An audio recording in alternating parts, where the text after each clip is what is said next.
শ্রীকৃষ্ণ ভারতীয় সংস্কৃতির এমন এক অপূর্ব চরিত্র, যার বাল্যলীলা শুধু অলৌকিক চমৎকারেই ভরপুর নয়, বরং এর মধ্যে নৈতিক শিক্ষা, সাহস, করুণা ও ধৈর্যের মতো মহান গুণও নিহিত রয়েছে। শ্রীকৃষ্ণের বাল্যলীলা শিশুদের মনে ভক্তি, সংস্কার এবং চরিত্র গঠনের দৃঢ় ভিত্তি স্থাপন করে। জন্মাষ্টমী শুধুমাত্র একটি ধর্মীয় উৎসব নয়, এটি একটি সোনালী সুযোগে শিশুদের শ্রীকৃষ্ণের জীবনের সঙ্গে পরিচিত করানোর এবং তার বিস্ময়কর কর্মকাণ্ড থেকে তাদের অনুপ্রাণিত করার। এই ভিডিওতে আমরা শ্রীকৃষ্ণের 5টি সবচেয়ে অনুপ্রেরণাদায়ক বাল্যলীলার বর্ণনা করব, যা শিশুদের অবশ্যই শোনানো উচিত। 1. পুতনা বধ। যখন শ্রীকৃষ্ণের জন্ম কারাগারে হয় এবং যোগমায়া কংসকে সতর্ক করে দেন যে তাকে বধ করার জন্য যে শিশু জন্মেছে সে এখন নিরাপদে গোকুলে পৌঁছে গেছে, তখন কংসের মনে ভয় জন্ম নেয়। সে বসুদেব এবং দেবকীকে মুক্ত করে দিলেও সঙ্গে সঙ্গে তার নিষ্ঠুর মন্ত্রীদের সঙ্গে পরামর্শ করতে শুরু করে। মন্ত্রীরা কংসকে পরামর্শ দেয় যে ব্রাহ্মণদের যজ্ঞ বন্ধ করে দিতে হবে, দেবতাদের ধ্বংস করতে হবে এবং গত 10 দিনের মধ্যে জন্ম নেওয়া সমস্ত নবজাত শিশুকে খুঁজে খুঁজে হত্যা করতে হবে। এই পরিকল্পনার অংশ হিসেবে কংস পুতনা নামে এক ভয়ঙ্কর রাক্ষসীকে গোকুলে পাঠায়। পুতনা ছিল মায়াবী শক্তিতে পরিপূর্ণ। সে এক অত্যন্ত সুন্দরী নারীর রূপ ধারণ করে, এমন রূপ যা দেখলে যে কেউ মোহিত হয়ে যাবে। সে আকাশপথে উড়ে গোকুলে এসে সরাসরি নন্দবাবার গৃহে প্রবেশ করে, যেখানে শ্রীকৃষ্ণ শিশুরূপে নিদ্রিত ছিলেন। তার অপরূপ সৌন্দর্য দেখে যশোদা এবং রোহিণী পর্যন্ত মোহিত হয়ে যান এবং তাকে শিশুকে কোলে নিতে বাধা দেননি। পুতনা শিশুরূপী শ্রীকৃষ্ণকে কোলে তুলে নিয়ে স্তন্যপান করাতে শুরু করে, কিন্তু তার স্তনে ভয়ঙ্কর বিষ মাখানো ছিল। শ্রীকৃষ্ণ, যিনি সমগ্র বিশ্বের অধিপতি, তিনিও শিশুরূপে সেই পুতনা স্তন পান করতে লাগলেন, যা বাইরে থেকে অমৃত সম মনে হচ্ছিল, কিন্তু প্রকৃতপক্ষে মৃত্যুর মতোই বিষাক্ত ছিল। কিন্তু শ্রীকৃষ্ণ তো সর্বজ্ঞ এবং অন্তর্যামী। তিনি শুধু তার দুধই পান করেননি, বরং তার প্রাণশক্তিও শোষণ করে নেন। যতই শ্রীকৃষ্ণ তার দুধ পান করতে থাকেন, ততই পুতনা অসহনীয় যন্ত্রণায় কাতর হতে থাকে। সে চিৎকার করে বলতে থাকে, ছেড়ে দাও, আর নয়, এবং শেষে মাটিতে লুটিয়ে পড়ে। তখন তার আসল রাক্ষসী রূপ প্রকাশ পায়, বিশাল দেহ, বিকট মুখ এবং ভয়ঙ্কর আকৃতি। যশোদা, রোহিণী এবং গোপীরা দৌড়ে এসে দেখলেন শ্রীকৃষ্ণ সেই মৃত রাক্ষসীর বুকে বসে খেলছেন। পরে গোপালরা পুতনার বিশাল দেহ কেটে গ্রাম থেকে দূরে নিয়ে গিয়ে দাহ করেন। এই লীলা আমাদের শিক্ষা দেয় যে ভগবান সর্বদা তার শরণাগত ভক্তদের রক্ষা করেন, শত্রু যতই শক্তিশালী বা মায়াবী হোক না কেন। 2. মণিগ্রীব ও নীলকুবেরের উপর শ্রীকৃষ্ণের কৃপা। একদিন মা যশোদা রান্নাঘরে কাজ করছিলেন। তিনি তাজা মাখন মেখে একটি পাত্রে রেখে কিছুক্ষণের জন্য ভেতরে চলে যান।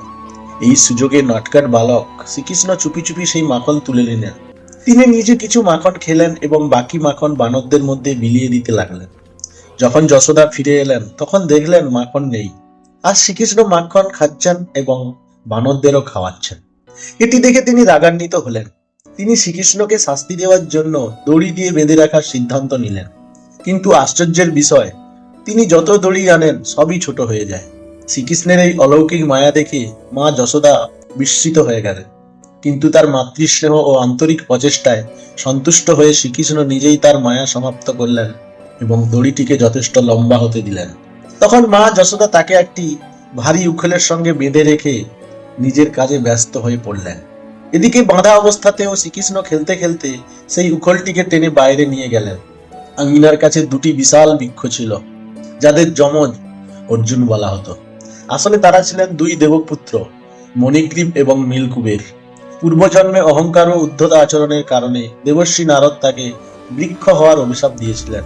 তবে নারদজি তাদের এই বর দিয়েছিলেন যে দ্বাপর যুগে স্বয়ং ভগবান শ্রীকৃষ্ণ তাদের মুক্তি দিতে আসবেন। এই 2 দেবপুত্র তাদের পূর্বজন্মের কথা স্মরণ করে বৃক্ষরূপে থেকেও দীর্ঘদিন ধরে শ্রীকৃষ্ণের ধ্যান করেছিলেন। যখন শ্রীকৃষ্ণ উখল টেনে এই 2 বৃক্ষের মাঝখান দিয়ে যেতে লাগলেন, তখন উখলটি সেখানে আটকে যায়। তিনি নিজের পূর্ণ শক্তি দিয়ে টান দিতেই সেই 2টি বিশাল বৃক্ষ ভয়ঙ্কর শব্দে মাটিতে ভেঙে পড়ে।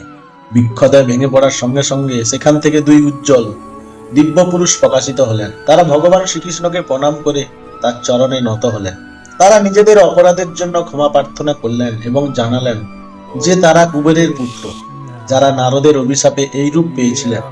শ্রীকৃষ্ণ তাদের প্রতি স্নেহ করে হাসলেন, তাদের ক্ষমা করলেন এবং আশীর্বাদ দিলেন। ফলে তারা অভিশাপ মুক্ত হয়ে পুনরায় তাদের দিব্যলোকে ফিরে গেলেন। এই অলৌকিক ঘটনা দেখে সমগ্র ব্রজবাসী গভীরভাবে মিশ্রিত হলেন। হে প্রভু, আপনাকে বারংবার প্রণাম। আপনি সকল কারণেরও কারণ। আপনি সেই অলৌকিক কারণ যিনি সবকিছুর উৎস।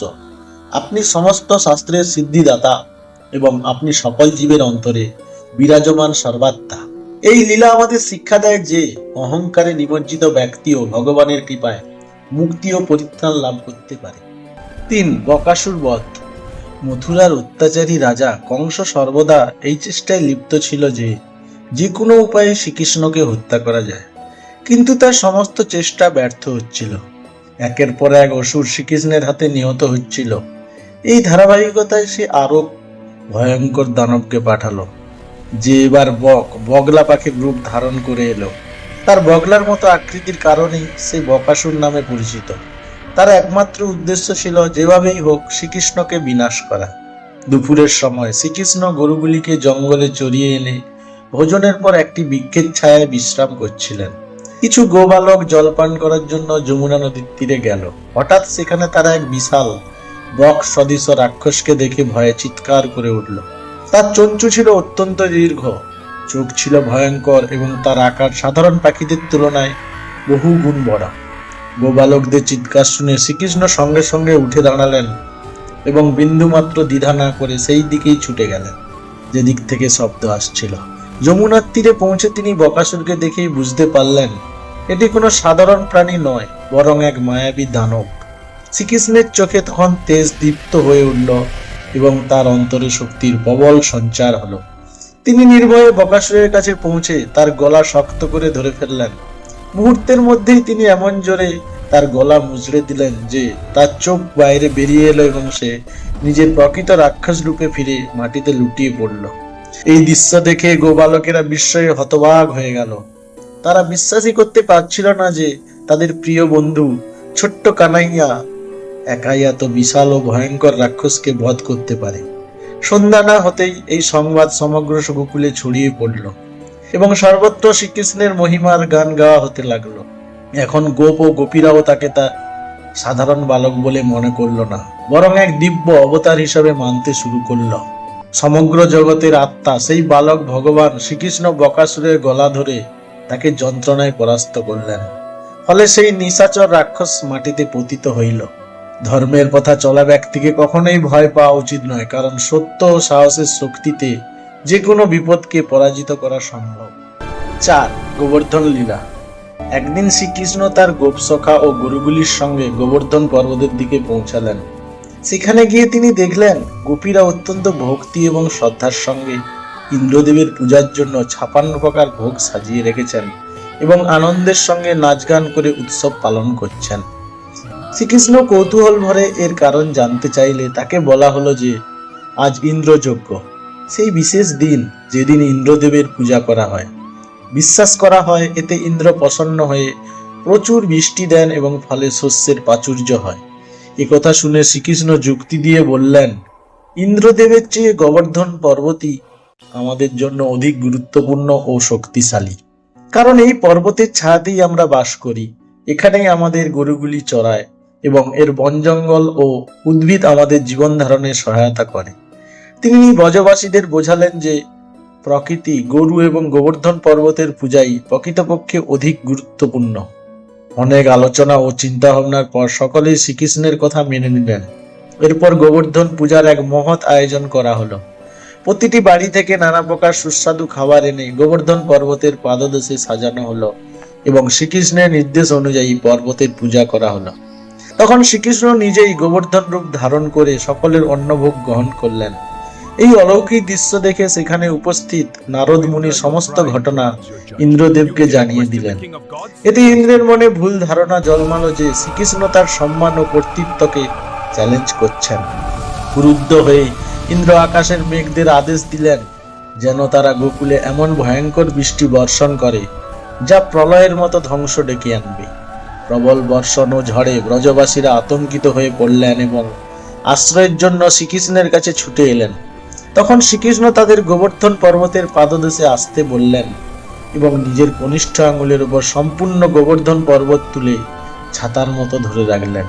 টানা 7 দিন ধরে প্রবল বৃষ্টি হতে লাগলো, কিন্তু শ্রীকৃষ্ণের দিব্য শক্তি ও সুদর্শন চক্রের প্রভাবে এক ফোঁটা বৃষ্টিও ব্রজবাসীদের স্পর্শ করতে পারল না। এই অলৌকিক লীলা দেখে ইন্দ্রের অহংকার ভেঙে চুরমার হয়ে গেল। তিনি নিজের ভুল বুঝতে পেরে শ্রীকৃষ্ণের কাছে ক্ষমা প্রার্থনা করলেন। এরপর শ্রীকৃষ্ণ পুনরায় গোবর্ধন পর্বতকে তার যথাস্থানে স্থাপন করলেন এবং ব্রজবাসীদের বললেন ভবিষ্যতে প্রতি বছর এই দিনটিকে গোবর্ধন পূজা ও অন্নকূট মহোৎসব হিসেবে পালন করতে। ভগবান শ্রীকৃষ্ণ মাত্র একটি আঙ্গুল দিয়ে গোবর্ধন পর্বত উত্তোলন করে 7 দিন ধরে ব্রজবাসীদের জল, অগ্নি ও বায়ুর প্রভাব থেকে রক্ষা করেছিলেন।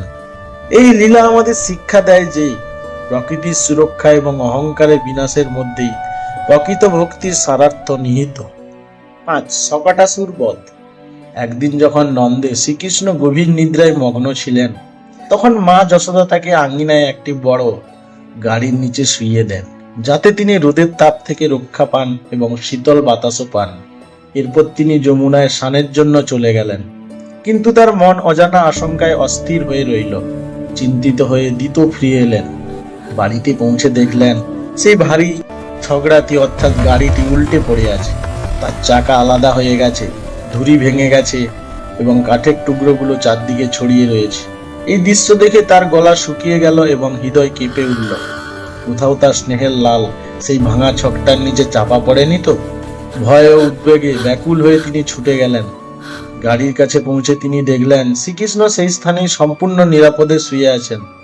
সেই সঙ্গে সঙ্গে তাকে কোলে তুলে নিলেন এবং আনন্দ, বিস্ময় ও ভয়ের মিশ্র অনুভূতিতে অশ্রুসজল হয়ে পড়লেন। প্রকৃতপক্ষে মথুরার নিষ্ঠুর রাজা কংস নিরন্তর শ্রীকৃষ্ণকে হত্যা করার চেষ্টা করছিল। সেই পরিকল্পনার অংশ হিসাবে সে শকটাসুর নামক এক ভয়ঙ্কর অসুরকে পাঠিয়েছিল। এই অসুর তার মায়াবী শক্তির দ্বারা ছকড়া ও ভারী বস্তুর মধ্যে প্রবেশ করে সেখান থেকে আক্রমণ করতে পারত।